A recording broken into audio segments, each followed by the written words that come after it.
Selamat malam Ibu Bapak, Saudara-saudari yang dikasihi Tuhan.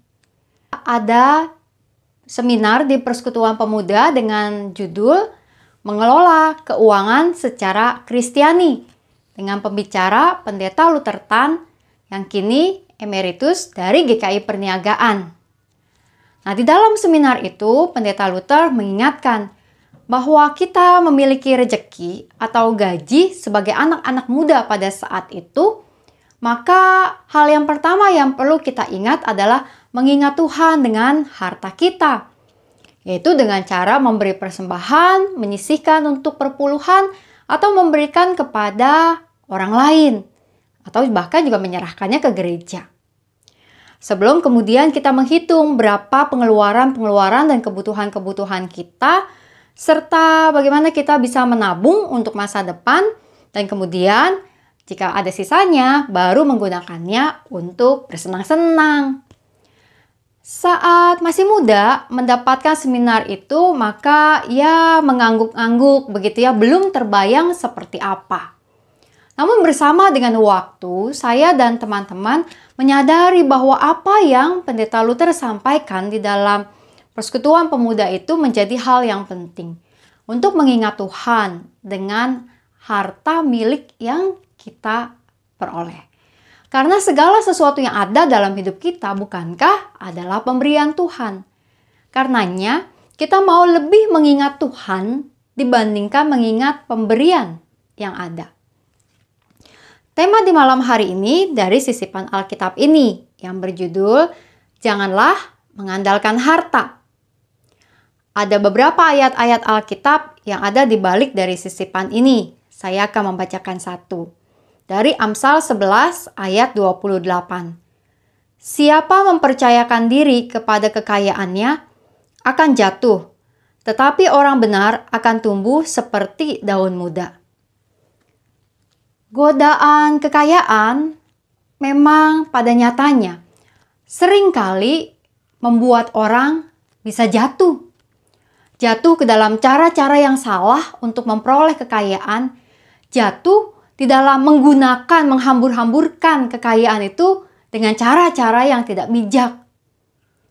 Ibu bapak saudara-saudari, tapi bukankah memang di dalam kehidupan kita sehari-hari kita tidak bisa terlepas dari bagaimana mengelola kebutuhan kita, mengelola keuangan kita, mengelola apa yang Tuhan percayakan untuk kita nikmati di dalam kehidupan kita. Nah, dalam hal itu, maka ada dua hal menurut saya yang menjadi penting. Yang pertama, kebiasaan. Yang kedua, kesadaran. Kebiasaan adalah bagaimana kita bisa membiasakan tentu kebiasaan-kebiasaan yang baik di dalam mengelola keuangan kita. Saat kita menerima gaji atau sebuah keuntungan, kita mau mengelolanya, menyisihkan apa yang kita bisa jadikan persembahan, lalu kemudian apa yang menjadi pengeluaran kita, apa yang kita tabung, dan kemudian apa yang bisa kita nikmati menjadi kesenangan dan sebagainya. Ketika kebiasaan-kebiasaan yang baik kita miliki, maka tidak akan sulit bagi kita untuk mengelola keuangan. Ketika kita mengeluarkan sesuatu untuk persembahan, tidak terasa berat. Ketika kita harus mengeluarkan biaya-biaya kebutuhan kita, kita tidak akan mengeluh tentang besarnya dan beratnya pengeluaran itu karena menyadari bahwa kita telah menghitung semua itu dengan baik. Dan ada satu prinsip yang kalau saya miliki, hindari berhutang. Karena kalau kita menutupi kebutuhan-kebutuhan kita dengan hutang, seringkali kita terjebak di dalam sebuah sistem hutang gali lubang tutup lubang yang membuat kita akhirnya menjadi kesulitan pada akhirnya. Jika kita harus berhutang, berhutanglah kepada pihak yang memang bisa dipercaya dan untuk hal yang benar-benar kita perlukan. Nah, kebiasaan itu adalah juga berkaitan dengan jika kita punya kebiasaan untuk royal dengan apa yang kita miliki. Jika kita punya kebiasaan menghambur-hamburkan uang, jika kita punya kebiasaan-kebiasaan yang buruk, maka akan membuat kita merasa selalu kekurangan dan godaan harta itu akan membuat kita merasa bahwa kita tidak menjadi orang yang diberkati. Jika kita membiasakan diri kita mengelola keuangan dengan bijak, kita sendiri yang akan menuai hasilnya. Lalu yang kedua adalah kesadaran. Sadar bahwa hidup kita bergantung kepada Tuhan dan bukan kepada harta kekayaan kita. Karena itu, apa yang kita dapat dan apa yang tidak kita dapat, kita mau percaya bahwa di dalam kehidupan kita ada Tuhan yang menjaga, mengasihi, dan mengetahui apa yang kita butuhkan. Jika kita mengandalkan harta kita, maka saat itu hilang atau yang kita miliki sedikit, maka kita akan menjadi orang-orang yang tidak bahagia. Namun jika kita mengandalkan Tuhan yang semestinya demikian dilakukan oleh orang-orang Kristen, maka banyak atau sedikit yang kita miliki tidak akan kemudian mempengaruhi suasana kebahagiaan kita. Kita akan bisa tetap bahagia ketika kita punya banyak, dan kita bisa akan tetap bahagia ketika kita punya dikit. Oleh karena itu, ibu bapak, saudara-saudari, mari kita syukuri dengan apa yang kita miliki pada saat ini, yang Tuhan berikan dan percayakan kepada kita. Dan mengingat bahwa di dalam apa yang Tuhan percayakan itu, ada kesempatan untuk menjadi berkat buat orang-orang lain. Mari kita menaikkan doa-doa kita berdoa. Allah yang Maha Kasih, kami datang ke hadapan hadirat-Mu di malam hari ini. Biarlah kami mengucap syukur atas apa yang menjadi pemberian-Mu Tuhan kepada kami untuk kehidupan ini. Terkadang kami merasa kurang, terkadang kami merasa berkelebihan.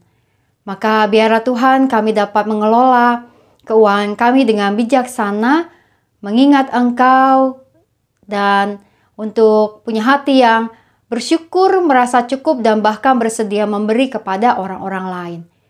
Kami berdoa ya Tuhan untuk setiap mereka yang sedang bergumul dengan kondisi ekonomi. Biarlah Tuhan Engkau yang menguatkan dan menolong di dalam usaha dan pekerjaan yang dijalani. Dan biarlah kiranya kami percaya bahwa Engkau yang terus mencukupkan. Kami berdoa ya Tuhan, juga kiranya untuk setiap keluarga-keluarga yang menghadapi berbagai pergumulan di dalam kehidupan mereka, karena pada saat ini dalam situasi sakit, paparan COVID, maupun juga berbagai sakit yang lain. Mari Tuhan, jamahan-Mu beserta dengan setiap mereka, di dalam perawatan di rumah sakit maupun di dalam perawatan di rumah maupun di dalam berbagai upaya untuk mencari pengobatan, segala sesuatunya ada dalam hikmat Tuhan. Kami berdoa ya Tuhan untuk proses vaksinasi yang dijalani, biarlah kiranya segalanya berlangsung dengan baik dengan kebijakan pemerintah pusat dan daerah-daerah. Kami berdoa juga ya Tuhan untuk persiapan masa raya Paskah yang akan kami jelang sebentar lagi. Ketika hari Rabu depan kami akan memulai masa raya Paskah dengan Rabu Abu, maka seluruh persiapan pelaksanaan dan juga penghayatan terhadap ibadah demi ibadah dan acara dapat memperkuat iman kami, mengingatkan kami tentang kehidupan yang telah Engkau selamatkan di dalam dunia ini, dan bahkan Engkau memberikan kami janji kehidupan yang kekal. Tuhan, kami menaikkan doa kami juga untuk setiap umat-Mu yang akan menjalani baptisidi dan penerimaan jemaat pada hari Minggu nanti. Segala sesuatunya kira berlangsung di dalam penyertaan-Mu. Biarlah mereka punya iman yang teguh setelah mereka menyatakan pengakuan mereka di hadapan Tuhan dan jemaat. Kami berdoa untuk seluruh pelayan ibadah dan juga tim-tim digital di dalam masa-masa ini. Kiranya Tuhan terus memberikan perlindungan bagi setiap kami. Kami berdoa juga untuk rencana pernikahan dari Alisa, putri dari Ibu Since dan Pak Pendeta Yahya dengan Andriko. Biarlah mempelai ini juga dapat menjalani kebaktian pemberkatan nanti dengan baik, dengan kesehatan yang berasal dari Tuhan, juga untuk mempelai Yosef Andri dan Amelia. Di dalam semua persiapan, di dalam semua pelaksanaan, bahkan di dalam juga berbagai perjalanan kehidupan rumah tangga mereka ke depan, maka mempelai-mempelai ini kiranya juga ada dalam tangan penyertaan Tuhan. Kami membawa doa-doa kami di malam hari ini Kami percaya Tuhan Engkau mendengar. Dalam nama Tuhan Yesus kami berdoa. Amin. Selamat malam Ibu Bapak Saudara-saudari, kiranya kita bisa bijaksana mengelola apa yang Tuhan percayakan kepada kita dengan hati yang merasa cukup dan bersyukur, serta juga untuk siap menjadi berkat bagi orang-orang lain. Jangan mengandalkan harta. Salam 3S, sehat, semangat, dan sukacita. Tuhan memberkati.